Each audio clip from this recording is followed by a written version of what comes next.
വർഷം 1992. ഇന്റർനെറ്റ് പോലുമില്ലാത്ത തമിഴ് ഗ്രാമത്തിലെ ഈറോടെന്ന സ്ഥലത്ത് നിന്നും 16 വയസ്സുള്ള വെറും 7ാം ക്ലാസ് മാത്രം വിദ്യാഭ്യാസമുള്ള പയ്യൻ എങ്ങനെ ഇന്ന് 2000 കോടി വരുമാനമുള്ള ഇന്റർനാഷണൽ ബ്രാൻഡ് ഉണ്ടാക്കി? തമിഴ്നാട്ടിലെ ഈറോഡ് ജില്ലയിലെ ഒരു സാധാരണ കർഷക കുടുംബത്തിലാണ് സതീഷ് വളർന്നത്. കുടുംബത്തിന്റെ പ്രധാന വരുമാനം കൃഷിയും പശുപരിപാലനവുമായിരുന്നു. അതിലൊന്നും വലിയ ലാഭമില്ലെന്ന് മനസ്സിലാക്കിയ സതീഷ് കുമാറിന്റെ അച്ഛൻ വസ്ത്രവ്യാപാരവും ചെയ്തു. അതും വലിയ നഷ്ടത്തിലായിരുന്നു. വെറും 7ാം ക്ലാസ് വരെയുള്ള വിദ്യാഭ്യാസമാണ് സതീഷിന് അന്ന് ലഭിച്ചിരുന്നത്. തന്റെ അച്ഛന്റെ പാൽ നിർമ്മാണത്തിൽ വലിയ ലാഭമില്ലെന്ന് കണ്ട സതീഷ് അച്ഛനെ സഹായിക്കാനായി തീരുമാനിക്കുന്നു.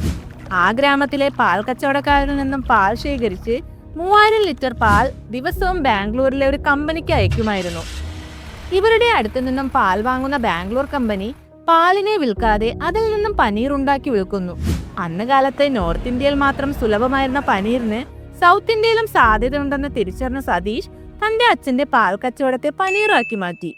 ഹോട്ടലുകളിലും മറ്റും ഹോൾസെയിലായി വിറ്റു തുടങ്ങിയതിൽ നിന്നുമാണ് ഇന്നത്തെ മിൽക്കി മിസ്റ്റ് എന്ന പേര് രൂപപ്പെട്ടത്. മിൽക്കി മിസ്റ്റ് ഫ്രഷ് ആയിട്ടുള്ള ഹൈ ക്വാളിറ്റി ഹൈജീനിക് പനീർ നൽകി സൗത്ത് ഇന്ത്യൻസിന്റെ വിശ്വാസം വളർത്തിയെടുത്തു.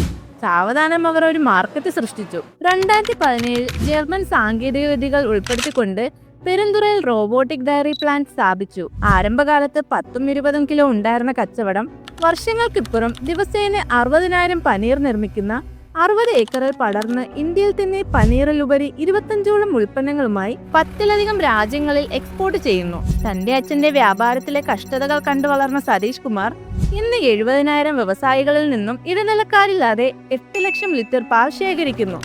ഒരു ചെറിയ പാൽ ശേഖരണത്തിൽ നിന്നും ആരംഭിച്ച് സൗത്ത് ഇന്ത്യൻ മാർക്കറ്റിനെ കീഴടക്കിയ മിൽക്കി മിസ്റ്റ് ഇപ്പോൾ 2000 കോടി IPOയുമായി മുന്നേറുന്നു. സതീഷ് കുമാറിന്റെ വിജയത്തിന്റെ രഹസ്യമെന്ന് പറയുന്നത് ക്വാളിറ്റിയും കർഷകരിൽ നിന്നും നേരിട്ടുള്ള വിശ്വാസവുമാണ്.